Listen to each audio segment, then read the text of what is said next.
Sejam todos muito bem-vindos a mais uma videoaula. Eu sou o professor Felipe Gonçalves e hoje nós vamos avançar nosso estudo sobre eletrostática. Mais especificamente, nós vamos dar continuidade aqui ao capítulo 1, que trata de cargas elétricas.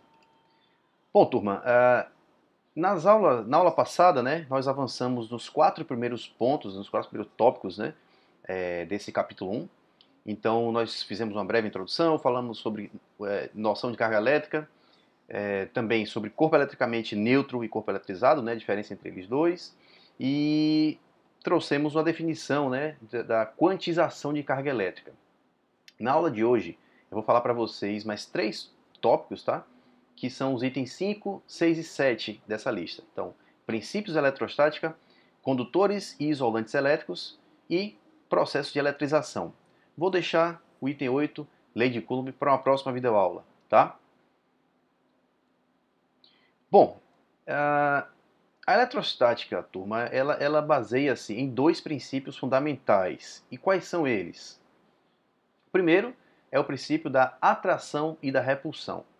E o segundo, o princípio da conservação das cargas elétricas, ok?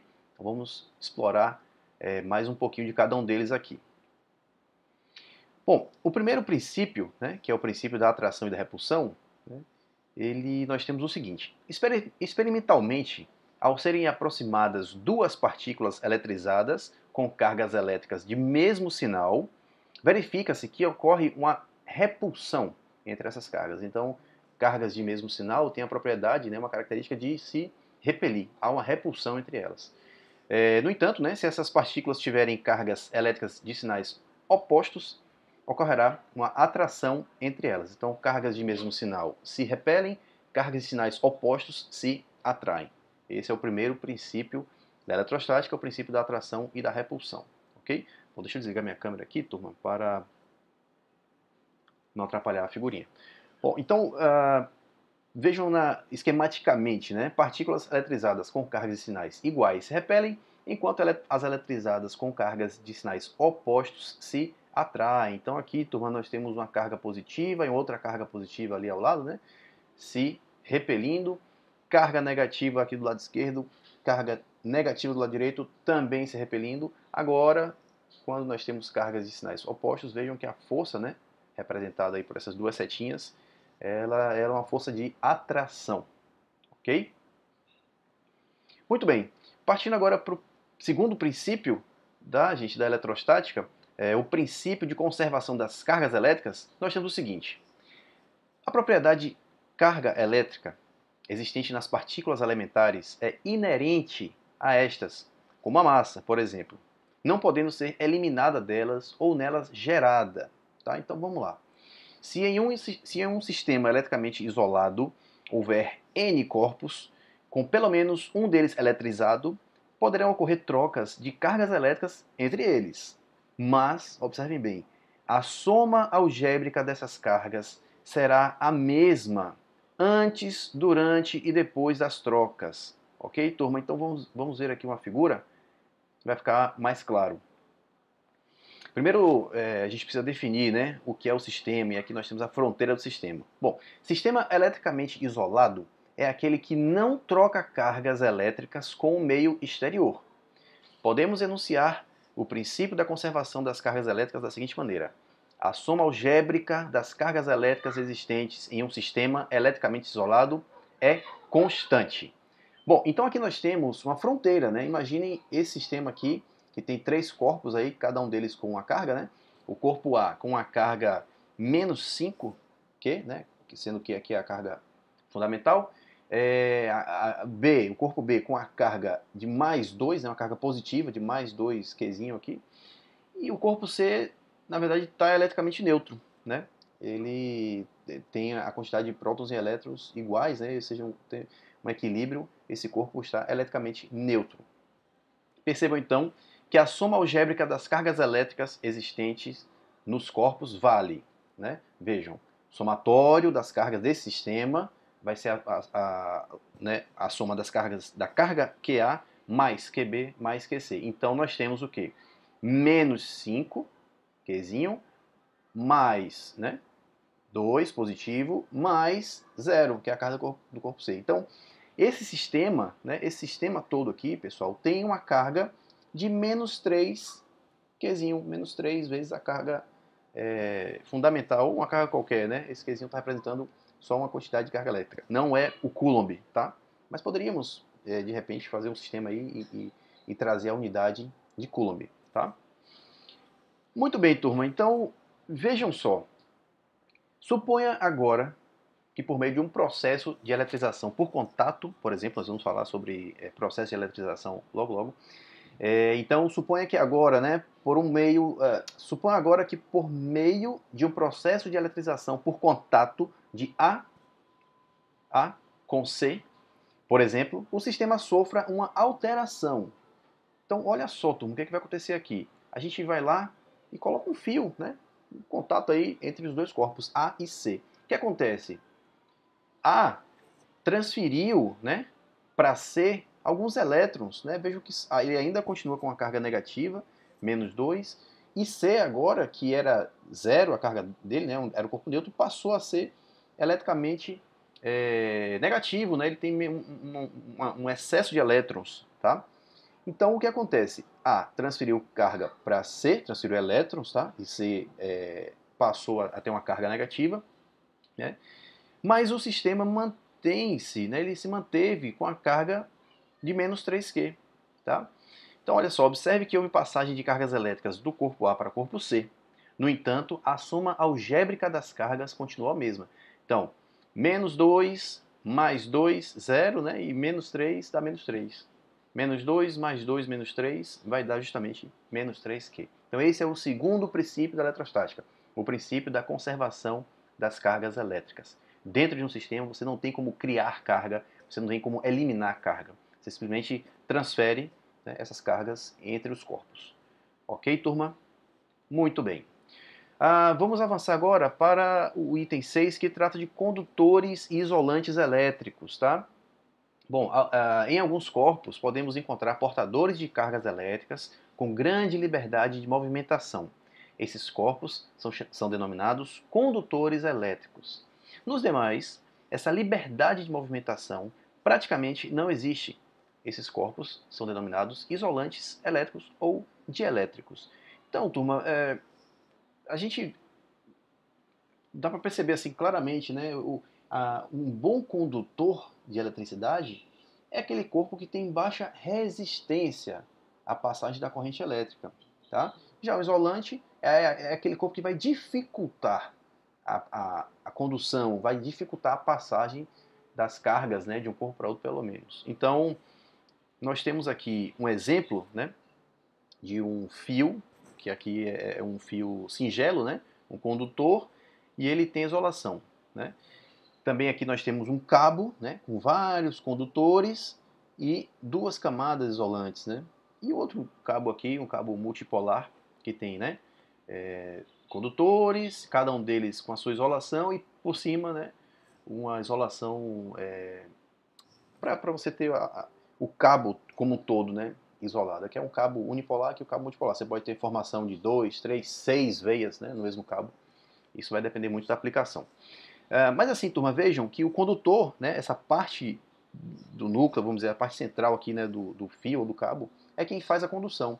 E nós precisamos necessariamente ter uma isolação para que não haja curto-circuito na instalação elétrica, por exemplo. Né? Quando você tem problemas na isolação, é justamente o momento que acontece o curto-circuito. Né? Algumas aplicações, como linhas de transmissão, o condutor ele é nu, não precisa de uma isolação, né, muitas vezes. Mas, para que a corrente elétrica, né, aquela energia, não seja dissipada pela torre, você tem aquela cadeia de isoladores. Então há necessidade de ter um material isolante para evitar que a corrente, que a energia elétrica, flua por um caminho desejado, né, vá para a terra. Né? Então o isolante vai fazer essa função de isolar, impedir a passagem da corrente, enquanto o condutor é aquele elemento, aquele material que vai facilitar, que vai permitir a condução da corrente. Tá? Então, como condutores, né, nós temos vários materiais, vários metais, né, cobre, ouro, alumínio, enfim, sendo o cobre um dos principais condutores usados no nosso sistema elétrico, tá? Em motores, em geradores, tá? Já isolantes nós temos silicone, borracha, plástico, madeira, né? São vários elementos isolantes também conhecidos e usados em sistemas elétricos, tá? Muito bem. Turma, o sétimo item, né, trata de processos de eletrização. Então vamos lá. Um corpo está eletrizado quando possuir mais elétrons do que prótons, ou mais prótons do que elétrons. Um corpo neutro, por sua vez, tem igual número de prótons e de elétrons. Assim, para eletrizar negativamente um corpo, né, basta fornecer elétrons a ele. Por outro lado, para adquirir carga positiva, o corpo neutro deve perder elétrons, pois dessa forma ficará com mais prótons do que elétrons, tá bom? Denomina-se eletrização o fenômeno pelo qual um corpo neutro passa a eletrizado devido à alteração do número de seus elétrons. Ok, turma? Então isso é um processo de eletrização. Os processos mais comuns são eletrização por atrito, eletrização por contato e eletrização por indução. Vamos falar um pouquinho sobre cada um deles. A eletrização por atrito, né, nós falamos na primeira aula, o experimento lá de Thales de Mileto, né, quando tinha aquele atrito do âmbar com pele, né, de animais, e ele conseguia atrair algumas palhas, né? Aquele é o exemplo mais clássico, né? Foi o primeiro processo, foi dali que surgiu a curiosidade, surgiu a intenção e a ideia de estudar eletricidade e eletrostática no caso. Bom, experimentalmente comprova-se que ao atritar entre si dois corpos neutros de materiais diferentes, um deles recebe elétrons do outro, ficando eletrizado com carga negativa, enquanto o outro, que perdeu elétrons no caso, adquire carga positiva. Ao se atritar, por exemplo, seda com um bastão de vidro, constata-se que o vidro passa a apresentar carga positiva, enquanto a seda passa a ter carga negativa. Turma, isso aqui no livro, texto, né, vocês podem pegar ali no capítulo 1, a primeira sugestão de experimento na página, vamos ver aqui, na página 9 do livro texto, tá? Vocês veem que já há ali uma sugestão, né, de experimento de eletrostática. Então tem um pente, né, plástico atraindo pequenos pedaços de papel. Vocês podem fazer essa experiência. Atritar uma caneta esferográfica, tá? Que tem aquele plástico, né? E você atrita ela no cabelo, depois você eletrizou aquela caneta, né? O atrito da caneta com o cabelo vai fazer com que ela seja eletrizada, ela se torne eletricamente positiva ou negativa, né? Ela vai deixar de ser um corpo neutro, tá? Então você consegue atrair pequenos pedaços de papel. E aqui no caso, né, o exemplo trouxe vidro e seda neutra, né? Antes do atrito, elas são corpos neutros, mas depois do atrito, né, após o atrito, a seda fica então com mais elétrons do que o vidro, né? Os elétrons são conduzidos do vidro para a seda, tá? Então esse é o primeiro processo de eletrização. Bom, eletrização por contato, gente, que é o segundo processo mais comum, acontece da seguinte maneira. Quando dois ou mais corpos condutores são colocados em contato, estando pelo menos um deles eletrizado, observa-se uma redistribuição de carga elétrica pelas superfícies externas. Então estamos falando do seguinte, antes eu tenho ali o corpo A com excesso de elétrons e o corpo B neutro, né, em equilíbrio entre a quantidade de prótons e elétrons. Durante o processo, né, durante o contato, eu cedo, né, os elétrons eles vão procurar um espaço mais folgado, vamos dizer assim, né? Então o corpo B tem ali, né, tá tranquilo, tá mais livre, né, em termos de cargas elétricas do que o corpo A. Então há uma migração, né, de elétrons do corpo A para o corpo B. E aí depois, quando você cessa, né, você rompe esse contato, o corpo B fica eletrizado negativamente, ok? Porque A cedeu elétrons para o corpo B. Bom, a quantidade de carga elétrica em cada um dos condutores no final do processo depende da forma e das dimensões desses condutores, tá? No caso de esferas condutoras de mesmo raio, a redistribuição é feita de tal forma que no final temos cargas iguais em cada uma delas. Isso é muito importante, turma. Veja, aqui eu estou falando de duas esferas C e D, tá? Que têm dimensões iguais, tá? Porém, A carga em C é chamada de Q, e a carga em D é zero. Eu tenho a mesma quantidade de elétrons e prótons. Depois do contato, como esses corpos têm a mesma dimensão, então a redistribuição ela acontece, né, de maneira uniforme, né? A distribuição é como se tivesse um corpo duas vezes maior, né? C com D é a mesma coisa que duas vezes C. São corpos idênticos. Então a redistribuição de carga acontece, né, de tal maneira que no final você vai ter metade da carga original em cada um dos corpos. Né? Então vejam aqui, QC é originalmente Q, QD é zero. Quando eu faço o contato, eu mando metade das cargas, né, de C para D. Né? Ou seja, eu redistribuo essas cargas de maneira que cada um pega metade. Se eu tivesse três esferas iguais, essa carga seria dividida por 3. Se eu tivesse 4 esferas iguais, a carga original seria dividida por 4. Isso só acontece, turma, se eu tiver condutores, né, esferas, a gente está usando como exemplo, iguais, idênticas, de mesmo raio. Ok? Não é para qualquer tipo de corpo que nós estamos falando isso, só para corpos iguais, de dimensões iguais. Ok? Muito bem. Por fim, turma, a eletrização por indução, tá? É o seguinte, quando aproximamos sem tocar um condutor eletrizado de um neutro. Quando aproximamos sem tocar um condutor eletrizado de um condutor neutro, né? Provocamos no condutor neutro uma redistribuição de seus elétrons livres. Esse fenômeno, denominado de indução eletrostática, ocorre porque as cargas existentes no condutor eletrizado podem atrair ou repelir os elétrons livres do condutor neutro. O condutor eletrizado é chamado de indutor e o condutor neutro de induzido. Vamos ver a figurinha aqui, turma. Olha só. Eu tenho esse condutor, né, carregado, que é ou eletrizado, né, que é o indutor.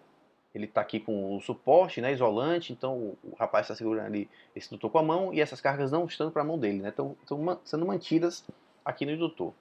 E o induzido, né, é o condutor neutro, né, o condutor que está ali com a mesma quantidade de prótons e elétrons. Só que o que acontece?